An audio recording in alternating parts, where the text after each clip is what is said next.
നമ്മൾ ഒരാളുടെ കയ്യിൽ മൈലാഞ്ചി ഇടുകയാണെങ്കിലോ ഇല്ലെങ്കിൽ നമ്മളുടെ സ്വന്തം കയ്യിൽ മൈലാഞ്ചി ഇടുകയാണെങ്കിലോ നല്ല അടിപൊളി ഡിസൈൻസ് ഒക്കെ നമ്മളെ മനസ്സിലുണ്ടാവുക. പക്ഷെ അത് ഇട്ട് വരുമ്പോൾ ഈ കുളത്തിലൊക്കെ ആവാറുണ്ടോ? അത് പലപ്പോഴും നമ്മളെ പ്രശ്നമായിരിക്കില്ല, നമ്മൾ യൂസ് ചെയ്യുന്ന ഹെന്ന പ്രശ്നമായിരിക്കും. എയറൊക്കെ കടന്ന് നല്ല പെർഫെക്റ്റ് ഡിസൈൻസ് ഒന്നും വരലുണ്ടാവില്ല.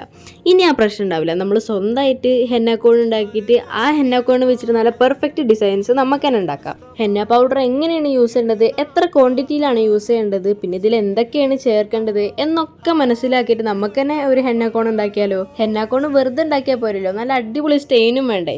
ഇതിൻ്റെ കാര്യങ്ങളൊക്കെ ഫുൾ ഡീറ്റെയിൽസോടെ പറഞ്ഞിരുന്ന നല്ല അടിപൊളി ടീച്ചേഴ്സിൻ്റെ കീഴിൽ നമുക്കിരുന്ന് പഠിച്ചാലോ. അതിനായിട്ട് നമ്മുടെ തഹസീനിൽ ഹെന്ന മിക്സോളജി എന്ന് പറഞ്ഞിട്ടൊരു കോഴ്സ് ഉണ്ട്. അതിൽ ജോയിൻ ചെയ്താൽ നമുക്ക് നല്ല പെർഫെക്റ്റ് ആയിട്ട് ഹെന്ന കോൺസ് ഉണ്ടാക്കാം. പിന്നെ ഇതിനെപ്പറ്റി നിങ്ങൾക്ക് കൂടുതൽ ഇൻഫോർമേഷൻസ് അറിയണമെന്നുണ്ടെങ്കിൽ നമ്മളുടെ കോൺടാക്ട് നമ്പർ കമൻറ്റ് ബോക്സിൽ കൊടുക്കുന്നുണ്ട്, അതിൽ കോൺടാക്ട് ചെയ്താൽ മതി. അതുപോലെ തന്നെ നമ്മളെ ഇൻസ്റ്റാഗ്രാം ഐഡിൻ്റെ ലിങ്കും വാട്സപ്പ് ചാനലിൻ്റെ ലിങ്കും നമ്മളുടെ ചാനൽ ഇൻഫോയിൽ കൊടുത്തിട്ടുണ്ട്. അപ്പോൾ നമ്മളുടെ ഇൻസ്റ്റാഗ്രാം പേജും അതുപോലെ തന്നെ വാട്സപ്പ് ചാനലും ചെക്ക് ചെയ്യാൻ മറക്കണ്ട. അപ്പോൾ ഇങ്ങനെ പെരുന്നാളൊക്കെ കളറാക്കല്ലേ.